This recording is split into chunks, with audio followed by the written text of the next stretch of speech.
Discussion करेंगे NCERT class 7th का। और इसमें सेकेंड चैप्टर है नए राजा और उनके राज्य। तो यहाँ पे फर्स्ट मैप जो है वो आप देख सकते हैं कि बंगाल और बिहार के क्षेत्र में पाल शासक है। और फिर ये दक्कन भारत में राष्ट्रकूट शासक है जो कि गोदावरी नदी के पास दर्शाया गया है। और चालुक्य, ये पूर्वी चालुक्य बेगी के, वो भी गोदावरी नदी के किनारे अवस्थित है। और फिर से महानदी के पास उत्कल वंश है। जबकि दक्षिण भारत में कावेरी नदी के आसपास देखें तो हम लोग चोल साम्राज्य है जो कि काफ़ी प्रसिद्ध साम्राज्य है। और ये केरल के पास चेर और पांड्य शासक। तो इस चैप्टर में नए राज्य के उदय में बस यही था कि इसमें सामंतों को महासामंत और महामंडलेश्वर के नाम से ये लोग उपाधि धारण किया करते थे। और दोस्तों इसमें राष्ट्रकूट प्रधान जो दंती दुर्ग थे, उन्होंने चालुक्य स्वामी की अधीनता से इनकार कर दिया था और उसे हराया और हिरण्यगर्भ नामक अनुष्ठान भी किए। हिरण्यगर्भ का अर्थ होता है सोने का गर्भ। दोस्तों जैसे कि हम लोग जानते हैं कि एलोरा की गुफा संख्या 15 का भित्ति चित्र जिसमें विष्णु को नरसिंह अर्थात पुरुष सिंह के रूप में दिखाया गया है, यह राष्ट्रकूट काल की कृति है। तो एग्जाम में पूछा जा सकता है कि एलोरा की गुफा संख्या 15 किसके काल की है, तो यह राष्ट्रकूट काल की है। और आगे चलते हैं तो हम लोग देखते हैं कि जो चोल शासक है उसमें 2 कर, यानी कि 2 कर बहुत ही ज़्यादा इम्पोर्टेंट था। एक बेद्दी तथा दूसरा करमाई। बेद्दी कर जो थे वो नगद के बाजार जबरन सन पे लिया जाता था, जबकि कदमाई कर भू राजस्व कर था। आगे दोस्तों यहाँ पे हम लोग आते हैं तो ये नागभट्ट की उपलब्धि है। यहाँ पे बहुत सारा इम्पोर्टेंट प्राचीन राज्य और उसके वर्तमान से संबंधित राज्य के संदर्भ में दिया हुआ है। जैसे कि बंग जो क्षेत्र था वो बंगाल का हिस्सा था। और अनर्त गुजरात का हिस्सा, मालवा मध्य प्रदेश का हिस्सा, किरात बनवासी तथा तुष्कर तुर्क को कहा गया था। और मत्स्य दोनों उत्तर भारत के राज्य थे। यहाँ पे विदर्भ जो थे वो महाराष्ट्र का एक हिस्सा था। और कलिंग तो आप लोग जानते ही उड़ीसा का एक हिस्सा है।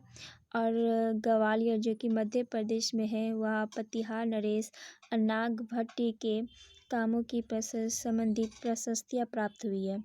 ये दोस्तों ये जो चित्र है ये ताम्रपत्र अभिलेख है।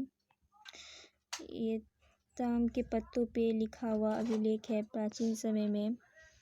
और जहाँ की चोल साम्राज्य की बात करें तो चोलों में जो कृषि व्यवस्था थी वो चोल साम्राज्य कावेरी नदी के पास अवस्थित था, जिसके कारण वो काफ़ी उपजाऊ क्षेत्र था। यहाँ पे कृषि नहरों के द्वारा हुआ करती थी।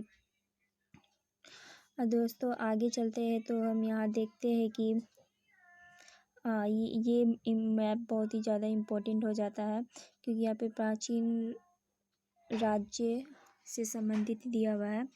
जैसे कि यहाँ पे हम देख सकते हैं कि काकतीय वंश, यहाँ पे चोल वंश गंगा नदी के पास है। यहाँ देखें तो कावेरी के नीचे मदुराई, उसके बाद ऊपर में उरैयूर, उसके बाद तंजावुर है। और ये जो क्षेत्र है वो तमिलनाडु में गंगैकोंड चोलपुरम जो प्राचीन राजधानी है काफ़ी प्रसिद्ध थी। और फिर देखिए यहाँ पे तो चालुक्य विक्रमादित्य के अंतर्गत का क्षेत्र यहाँ दर्शाया गया है, जो कि महाराष्ट्र के आसपास का क्षेत्र है।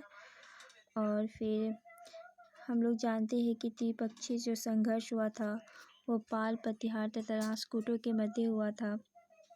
जबकि और दोस्तों जानते हो आप कि चोल साम्राज्य में काशी की मूर्तियाँ काफ़ी फेमस थी।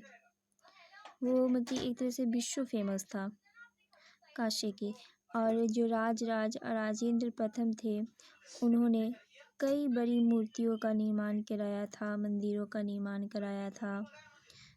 तो ऐसा ही ये जो चित्र है उसमें दर्शाया गया है ये जो जल का ये जो चित्र देख रहे हैं आप, ये जल द्वार है। ये जल के प्रवाह को नियंत्रित किया करता था।